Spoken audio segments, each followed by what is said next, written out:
Cuarto Congreso Colombiano e Internacional Virtual de Educación Física, Recreación, Deporte y Actividad Física. Eh, bueno, muchas gracias. Sinceramente, estoy muy contenta por poder participar con ustedes. Darle mi más merecido reconocimiento a todos por haber incursionado en este nuevo modo de comunicarnos y de comunicar la ciencia. Y agradecer al profesor Abelardo, especialmente que fue el que se comunicó conmigo de la posibilidad de poder compartir algunos temas relacionados con esta situación que está relacionado con la motricidad. Escuchando a los anteriores expositores, yo, por ejemplo, en el caso de la doctora Gladys, que es mi amiga personal, en el caso del mismo profesor que anteriormente estuvo Zamora, que estuvo interviniendo. Creo que el tema que hoy voy a tratar da más bien una esencia del por qué es la importancia del buen vivir y de la importancia de la práctica de la actividad física. En este caso, el profesor Víctor de México también, de una forma u otra, nos dio a nosotros un bagaje, ¿no? de lo que nosotros exactamente queremos nosotros lograr a través de la motricidad. Y comenzaríamos entonces nosotros comentando algo, estoy ya porque ya estaba esperando que saliera en pantalla, algo relacionado con este tema que está enmarcado en la motricidad infantil en los retos del siglo XXI. Indiscutiblemente, aquí hay unas imágenes que dirían, bueno, ¿y qué tiene que ver la motricidad infantil con todas estas imágenes que hoy están apareciendo aquí? Porque está relacionado con el buen vivir no solamente de un deporte, sino de un clásico del ballet, o simplemente un investigador, o simplemente un cirujano en una mesa, en un quirófano. Indiscutiblemente que todo esto tiene algo que ver o tiene algo en común, que está relacionado con la motricidad. Así, el buen vivir que el profesor Zamora habló está enmarcado en que no se quede la educación física en el contexto de una asignatura, todo lo contrario, sino que el buen vivir tiene su incidencia en la calidad de vida y en la forma en que yo me apropio de habilidades y capacidades y puedo interactuar en el medio en que yo me desarrollo. A partir de eso, nosotros queremos entonces poner un punto, es decir, tomar una posición que está enmarcada en el contexto de cómo nosotros vemos la motricidad desde Víctor Lafonseca, con sus conceptos, que no los voy a leer porque está en pantalla, pero sí de la transformación del yo, el otro y los somos, que es muy importante dentro del contexto de la educación física y en el contexto propio de la motricidad. Ahora bien, nosotros también queremos comentar algo. Estamos hablando de que existe un ecosistema y que ese ecosistema está enmarcado en el cerebro y en el cuerpo, que todos lo conocemos, que somos de este mundo, y que por supuesto la práctica no sería posible, y es el basamento de lo que hoy se habla de la neurociencia, pero desde que el movimiento o de la motricidad ya venía hablando de que hay una relación entre la motricidad y el cerebro. Si no, no existiera este proceso, y por tal razón no existiera una relación de la motricidad en el desarrollo ontogenético de ella con la ontogénesis del lenguaje. Y esto lo vamos a ver, lo vamos a poder interactuar un poquito más hacia adelante. Ahora bien, aquellos niños que no juegan mucho o son tocadas raras veces, no desarrollan el cerebro. Por eso es importante, y lo llevo ahora a colación, de lo que está sucediendo de la pandemia hoy por hoy, de lo que hoy estamos hablando, de lo que hoy estamos diciendo o hemos incursionado en hacer la educación física online, es que es cierto que es un paradigma nuevo, pero tenemos siempre que tener en cuenta este aspecto, que tiene que haber una interrelación, no solamente a través de las redes sociales, sino también de hombre a hombre, de niño a niño. Y eso es uno de los primeros retos que hoy tiene la motricidad y en sentido general y la educación física en los tiempos del COVID. Y por tanto, Este colegio médico plantea que desarrolla el cerebro a un 20 o al 30% menor de su capacidad. De hecho, estamos hablando que hoy los niños son nativos, nativos digitales, pero por esa razón tenemos que cambiar y es la función, y siempre voy a hablar de el buen vivir, de lo que planteó el profesor Zamora, porque esto tiene incidencia en lo que hoy estamos conversando. Ahora, indiscutiblemente que ese buen vivir o esta relación está enmarcado en el mundo social, es decir, el individuo se desarrolla en el mundo social y al desarrollarse en ese mundo social, por supuesto, tiene que tener una interacción con él a través de los diferentes analizadores visuales. Pero ¿qué pasa con el caso de la primera infancia? Bueno, vamos a detallarlo. La primera infancia, fundamentalmente, y para enmarcarla, la Organización Mundial de Educación Preescolar habla de que la primera infancia, su etapa está enmarcada desde la misma formación fetal hasta los 8 años. En el caso de nuestro país, nosotros asumimos la etapa de la primera infancia de 0 a 6 años. Pero ¿qué sucede con ello? Sucede algo muy especial. A partir del siglo XX y el siglo XXI, siempre se hablaba de que había dimensiones que tenían que estar implícitas dentro de las propuestas curriculares. Máxime que se decía que tenía que haber una dimensión social, una dimensión sensorial, una dimensión emocional, pero siempre se dejaba a un lado una dimensión motora. ¿Por qué razón? Porque se veía como algo, un juego, entre comillas, juego sencillo, que eso puede conducir a que estés realizando una actividad motriz. Y es todo lo contrario. Por tal razón, lo que sí estamos claros, que en la etapa de 0 a 6 años o de 0 a 8 años hay una conexión neuronal muy fuerte, que es lo que permite que nosotros digamos que es la etapa fundamental del desarrollo del hombre.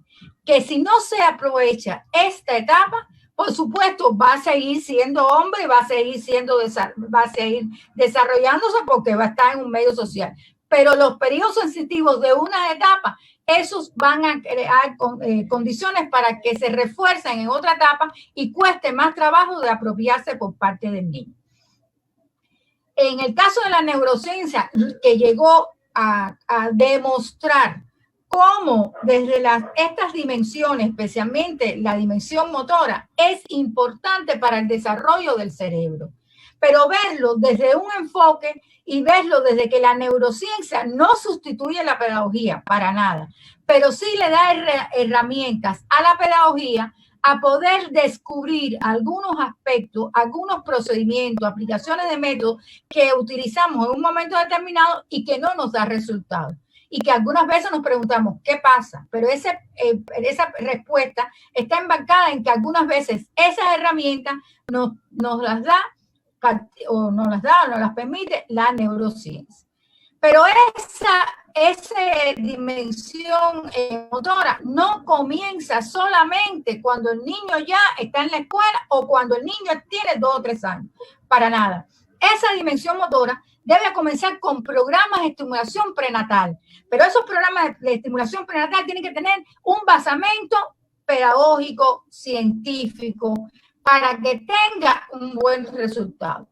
Partiendo de eso, la oxitocina, que es una neurohormona que se conoce por muchos factores o por muchas funciones, como es el caso del parto, etcétera, etcétera, tiene otra función que está enmarcada en reconocer, y así se dice en la neurociencia, que la oxitocina es la hormona de la felicidad, de la satisfacción, de las emociones. Por esa razón, cuando se crean estados emocionales positivos desde la formación fetal, donde interviene la madre y el padre en esa interactuar con esa formación fetal a través de todo el contexto del embarazo, aumenta este tipo de hormona hacia el hipocampo. Y por tal razón, ¿por dónde pasa? A través de la placenta. Y eso va creando, entre comillas, estados emocionales positivos que recibe el feto en su formación. Y por tal razón, ese estímulo que va recibiendo establecen estallidos cerebrales, estallidos de interneuronas que hace posible que se desarrolle el cerebro. Por eso es tan importante no ver la motricidad desde 1 o 2 años, sino verlo desde este momento de formación fetal. Pero también podemos decir que desde esos movimientos que hoy estamos evaluando aquí, hay una clasificación de los tipos que existen, que sobre todo nosotros las mujeres, cuando estamos embarazadas, percibimos esos movimientos, pero no los clasificamos para nada, por supuesto. Eso está marcado en la ciencia. Y son los movimientos estrictamente locales, los movimientos únicos, etcétera, etcétera, como aparece en pantalla. Pero lo más importante de esta clasificación de movimientos es que esto incide en la formación de funciones ejecutivas. Y esas funciones ejecutivas tienen que ver con el comportamiento. Y ustedes dirían, ¿comportamiento? Desde la formación fetal, sí, se crean las bases, sí. Las funciones ejecutivas tienen un proceso de desarrollo ontogenético también. Y ese desarrollo ontogenético comienza desde la formación fetal. Y es, por tanto, es necesario que desde esta misma etapa exista un proceso de estimulación motriz a través de las diferentes posibilidades de ejercicios que se realicen, de estados emocionales que se realicen y su interacción con la esfera social. Lógico, esa interrelación con la esfera social parte de los reflejos incondicionados y que, por supuesto, estos reflejos incondicionados después se convierten en reflejos condicionados. Pero ¿por qué puede suceder esto? Si existe esta posibilidad de movimiento, si se crean las bases de las funciones ejecutivas, si hay una interacción con el mundo social. Bueno, esto puede suceder debido a algo, a una propiedad que tiene el cerebro humano, que es la plasticidad cerebral, que permite la influencia sociocultural. Y eso es necesario que nosotros lo interioricemos y digamos que esa interacción, esa relación, esa sinapsis, no parte de una etapa, parte desde este mismo momento. Y si ustedes pueden apreciar en la lámina, en la parte de abajo, está cómo son las conexiones al nacer y cómo son las conexiones en engramaje a los 3 años. Por tal razón, dentro de la misma actuación del periodo de 0 a 6 años, la etapa de 0 a 3 años es fundamental para trabajar la motricidad. Pero ¿cómo? Con contenidos científicos probados. No se seleccionan un ejercicio por otro porque me gusta, porque lo que vi en una revista o porque me lo proponen. Todo lo contrario. Tiene que tener una fundamentación para poder lograrse lo que hoy nosotros aspiramos. Por tal razón, el desarrollo motor y la maduración neurológica, por supuesto, está relacionado con no solo la motricidad modela los músculos, los tendones, los huesos y el corazón, etc., sino refuerza las conexiones del cerebelo, de los ganglios de la base. Por tal razón, esto es importante retomarlo y verlo como algo muy importante a la hora de nosotros hacer una proyección curricular y de estimular desde estas edades. Pero más allá de eso, entonces podríamos decir, existe hoy el cerebro, se alimenta a través de neurotropinas. Y una neurotropina fundamental está relacionada con esto que está aquí, BDNF, que constituye esta proteína que va a permitir asociaciones a factor del crecimiento nervioso y, por supuesto, concreta la corteza cerebral. Es decir, es algo que está relacionado con los procesos cognitivos como la memoria, el aprendizaje y el pensamiento. ¿Y quién contribuye a eso? El ejercicio físico. Por tanto, si desde muy temprano nosotros incidimos en la motricidad desde la formación fetal, mejores resultados vamos a obtener mayor desarrollo va a tener el cerebro, pero por supuesto mayor capacidad de desarrollo cognitivo y motriz va a tener esa persona, ese niño como tal. Ahora, nosotros vamos a hablar algo aquí de tendencias pedagógicas que no nos vamos a detener por el tiempo. Pero por llamar a algunos de ellos o mencionar a algunos de ellos, decimos pedagogía en que el niño es un sujeto, pedagogía donde el niño es objeto, pedagogía liberadora, es decir, todos conocemos estas formas de tendencias que existen en el mundo. Lo que sucede es que cada una de ellas tiene que tener un basamento. Yo les traigo a ustedes aquí experiencias de resultados de investigaciones donde desde el primer año de vida, es decir, de 0 a 1 año, cuando se incide de forma correcta, desde el punto de vista científico, con conocimientos y que estén avalados por investigaciones, cómo interactuar, esta forma de estimular desde el punto de vista del desarrollo produce una conducta motriz más permanente que una que no recibe solamente el estímulo del medio ambiente, que puede ser positivo o negativo, y que también puede distorsionar el desarrollo. Un ejemplo, en el caso de una curva de conducta motriz sin estimulación motora intencional, es decir, ya vemos aquí cómo cada uno de estos indicadores, que era el caminar, el gatear, etcétera, el voltearse, es decir, girar de boca arriba a boca abajo, de cúbito supino, de cúbito prono, cómo se presenta a través de una estimulación motora intencional, sin estimulación. Es decir, la estimulación única es el del medio. Ahora, yo les voy a decir algo. El medio social es importante, lo que puede ser negativo o positivo, y ese medio positivo o negativo, de esa influencia, de ese estímulo, puede traer consecuencias negativas en el desarrollo del cerebro, porque puede reforzarse aún más una conducta negativa que una conducta positiva. Pero en el caso de la motricidad, sin una estimulación, es decir, puede ser simplemente que coloquen al niño en un andador.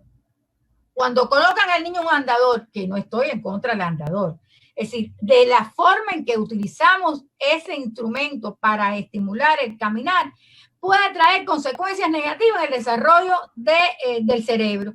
¿Por qué? De las interrelaciones de la sinapsis. Porque usted está limitando el espacio en que el niño debe de desarrollar determinados movimientos. Y lo que dice la neurociencia y la estimulación motriz es que el niño tiene que ser libre de poder realizar determinadas acciones motrices. Y él lo haría con el andador, pero está enmarcado en un espacio limitado para realizarlo. Por tal razón, esa influencia es negativa desde el punto de vista de lograr una conducta motriz. Con estimulación motora intencional, es decir, cuando hablamos de motor intencional, es de un programa de estimulación motriz en estas edades, en este caso del primer año de vida, se logra una conducta motriz y una curva más eficiente en función de eso. Lo que sucede es que nosotros tenemos que evaluar que tiene que tener, y insisto mucho en que estos componentes para estimular esta conducta motriz, tiene que tener un basamento científico. Basamento científico, porque por ejemplo podemos hablar aquí de que se determinan los movimientos antecedentes, los movimientos secundarios y principales. En el caso de un ejemplo, por el poco tiempo que tenemos, los movimientos antecedentes son provocar que fije la vista en un objeto. Los giros reflejos hacia la derecha e izquierda. Ese es el antecedente, es decir, parte de ahí. Pero de los movimientos secundarios es fijar la vista en un objeto de cúbito prono que se encuentra frente a él. Ya es una exigencia mayor. Y los movimientos principales van a garantizar que se originen o que se presenten el gateo reflejo de cúbito supino o simplemente el intento de gateo reflejo de cúbito prono. Es decir, hay una secuencia desde lo más sencillo a lo más complejo, y que esto garantiza que si usted no trabaja dentro del contexto de una propuesta, movimientos antecedentes y secundarios, por supuesto, no podría lograr los movimientos principales. Porque vamos a verlo ahora desde el punto de vista de la motricidad, pero yendo hacia lo biológico. Porque si usted no prepara los planos musculares, no estimula a través del ejercicio de planos musculares, no va a alcanzar o no va a poder obtener en un tiempo determinado estos movimientos principales. Más allá de eso, hay algo que yo quiero detenerme aquí, que es el gateo. Muchas veces nosotros, y vale la insistencia, la familia fundamentalmente y nosotros los educadores no le damos valor a este movimiento, que es la cuadrupedia, que en esta etapa se denomina gateo. Que esta cuadrupedia permite indiscutiblemente al niño desplazarse de forma independiente. Es la única forma, el primer movimiento coordinado que realiza el hombre. Es el primer movimiento que permite comenzar la coordinación óculo-manual. Y por supuesto, esto permite que el niño vaya interiorizando a través de sus percepciones propioceptivas el espacio, el tiempo, la relación y el cuerpo. Es que desde aquí es que vamos trabajando. Pero además, si vamos a verlo en la concepción del desarrollo ontogenético, el gateo, ¿qué nos permite? Nos permite el asentamiento de la curvatura lumbar. ¿Qué sucede? Que algunas veces nosotros, por ignorancia, los padres, la familia en sentido general, decimos, vamos a sentar al niño. No es que el niño se siente, es que lo sentamos. Y esto produce un salto en el desarrollo ontogenético y, por supuesto, un salto o una desviación en la columna vertebral. ¿Por qué? Porque algunas veces esa respuesta de los problemas que hoy tenemos desde el punto de vista ortopédico, no le encontramos respuesta. Y la respuesta es más allá de algo que podemos tener a los 18 años, a los 20 años o a los 30 años. Simplemente la respuesta radica en poder nosotros diagnosticar y poder estimular el gateo como tal. Lo que sí estamos claros que desde a partir de ese gateo, de este gateo que es de 4 apoyos como tal, significa que este gateo que tiene 4 apoyos, estos dos, las rodillas y las manos, surge el gateo atípico, que es ya la etapa en que está preparándose el niño para adoptar la posición bípeda. Ahora, este fundamento tenemos que verlo también desde algo. El doctor Luria evaluó las etapas del desarrollo, donde nosotros tenemos que interpretarlo y cómo vamos a incidir en ese desarrollo del cerebro, de ese desarrollo neurológico, pero también cómo nosotros, desde el punto de vista pedagógico, vamos a intervenir con contenido. Y es el caso, un ejemplo de esto que está aquí. Un ejemplo, el primer estadio, que es el desarrollo de la unidad y cuidado y atención, que está enmarcado en esto que estamos aquí viendo. Es decir, es la estimulación desde el primer año de vida, de 0 a 12 meses, que incide esta estimulación en el área cerebral. ¿Cuáles? Las sustancias reticuladas y el tronco cerebral. Y, por supuesto, hay un sistema funcional que es de atención. Este estadio es importantísimo que nosotros tengamos en cuenta. Si más allá de eso vamos a un segundo estadio, que es el crecimiento y maduración de las áreas motoras y sensoriales primarias, que es de 12 a 24 meses, por supuesto, ¿en qué estamos incidiendo? En áreas cerebrales, en cuáles directamente áreas calcarinas, la superior temporal, y por supuesto el sistema funcional es áreas motoras, sensoriales y primarias. Y ustedes se preguntarán, ay, pero estos niños lo que están es realizando determinadas acciones motrices. Sí, es cierto, pero se están utilizando ejercicios pasivos también y reflejos para trabajarlo. ¿Por qué? Porque estamos estimulando las áreas motoras y sensoriales. Y también alguien puede preguntarse, ¿y por qué están descalzos?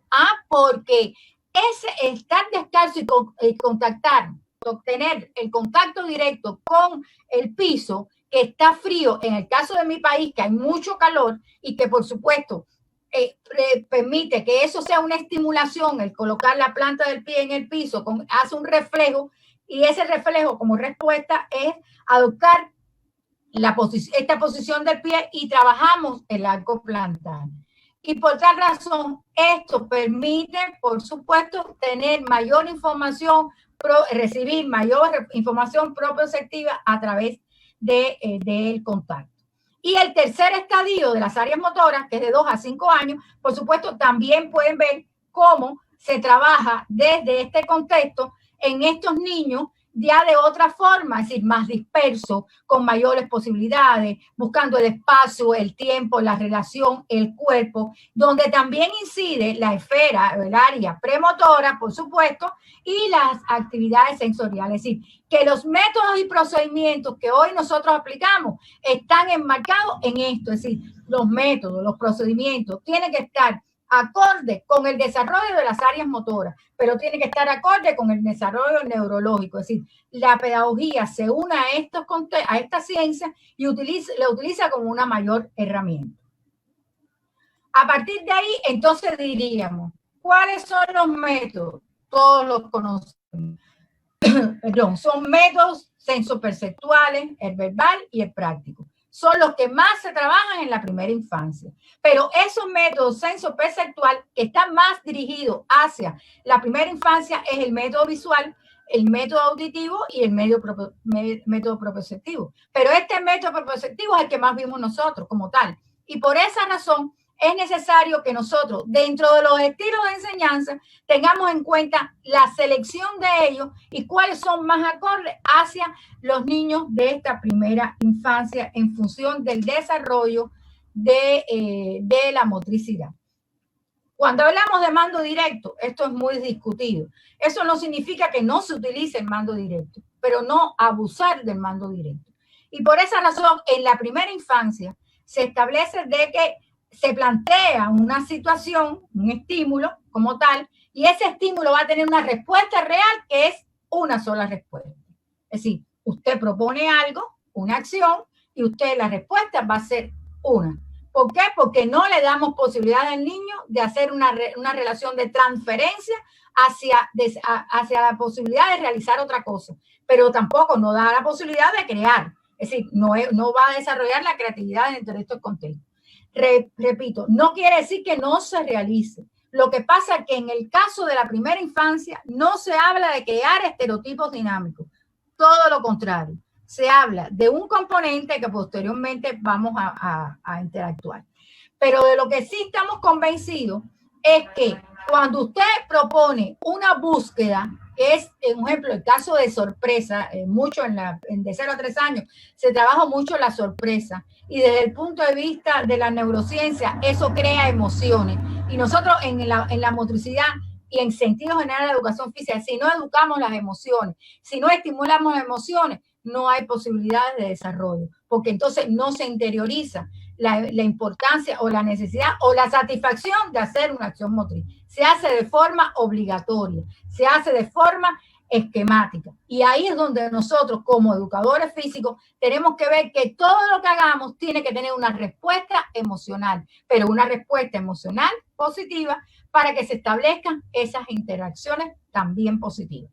En el caso de la búsqueda, son descubrimientos de soluciones a problemas genéricos.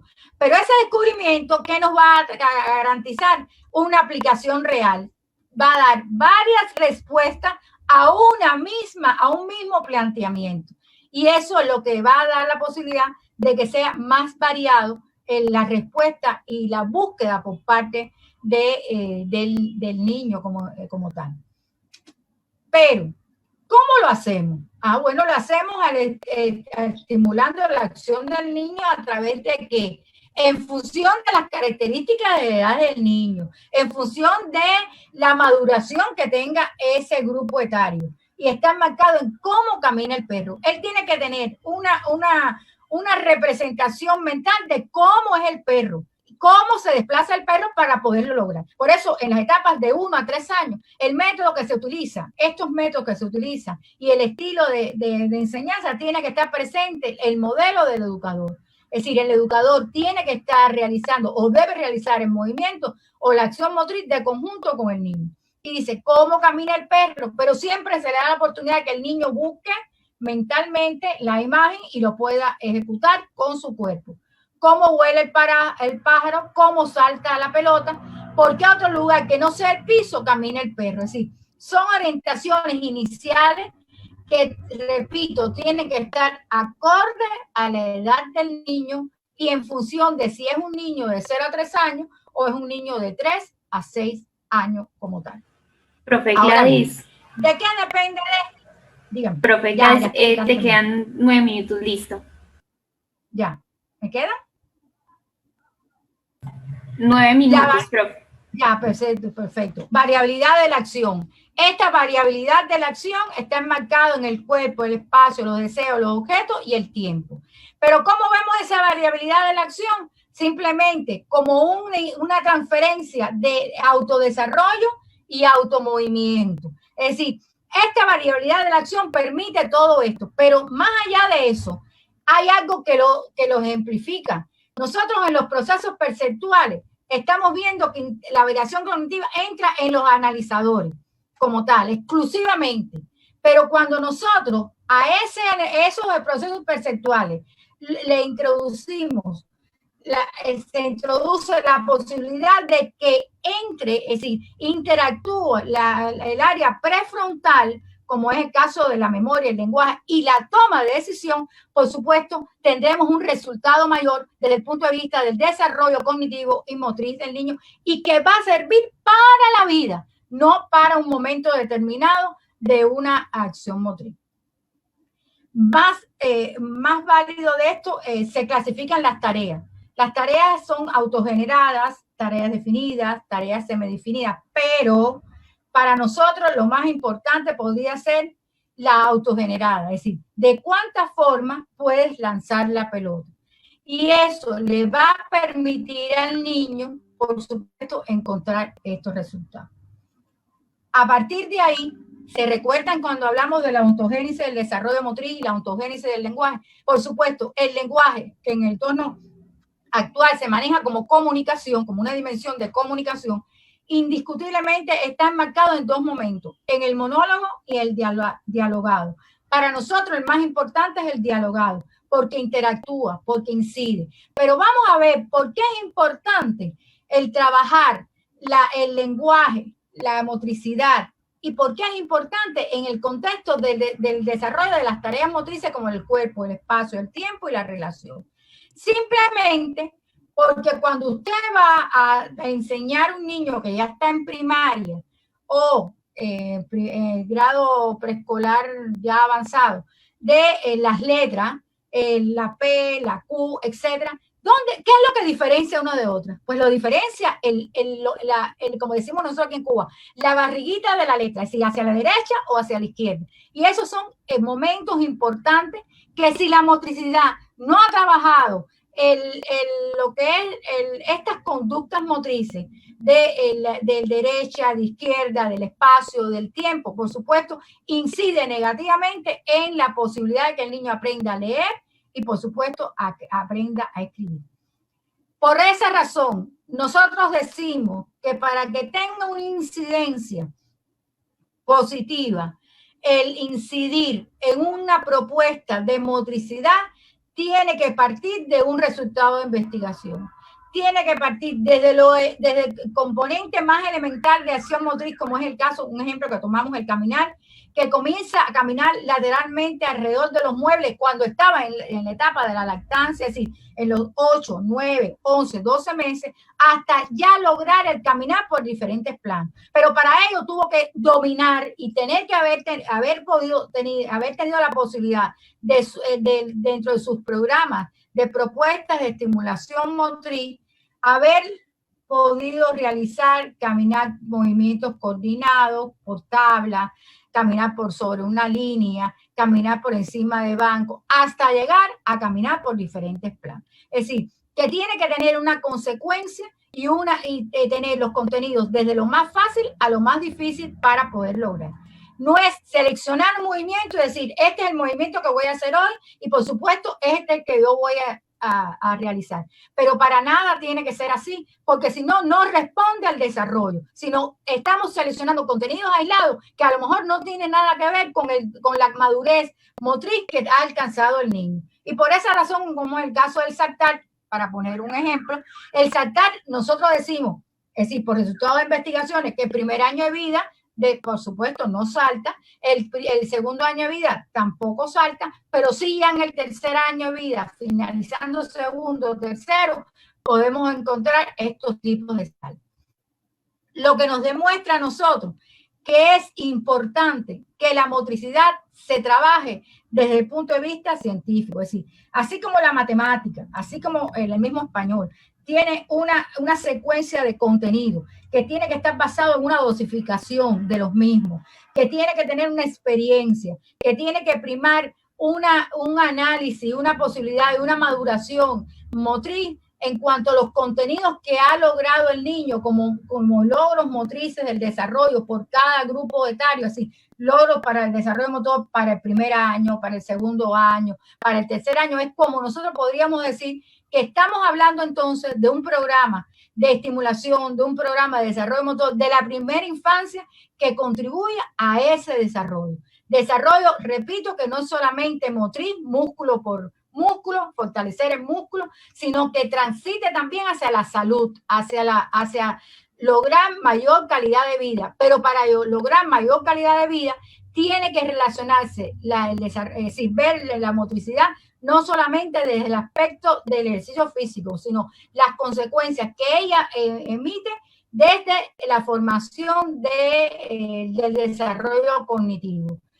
Y, por supuesto, existen tendencias actuales y algunos países lo desarrollan, es de determinar que estoy realizando actividad motriz porque simplemente estoy jugando con el niño con una pelota o simplemente estoy caminando con el niño por encima del muro. Eso no es un contenido para el desarrollo, es una acción que tiene una salida del desarrollo y del dominio de esa habilidad que ha alcanzado el niño. Pero no significa que por hacer un movimiento aislado yo puedo decir que estoy trabajando la motricidad. Tiene que haber un componente general de contenido, de desarrollo de habilidades y capacidades para cada una de las etapas para que sea un programa desarrollador de la motricidad. Eso es uno de los retos que hoy tiene en este siglo XXI el contexto de nuestra esfera de actuación. Por tal razón, solamente me queda por decirle muchas gracias y estoy a su disposición.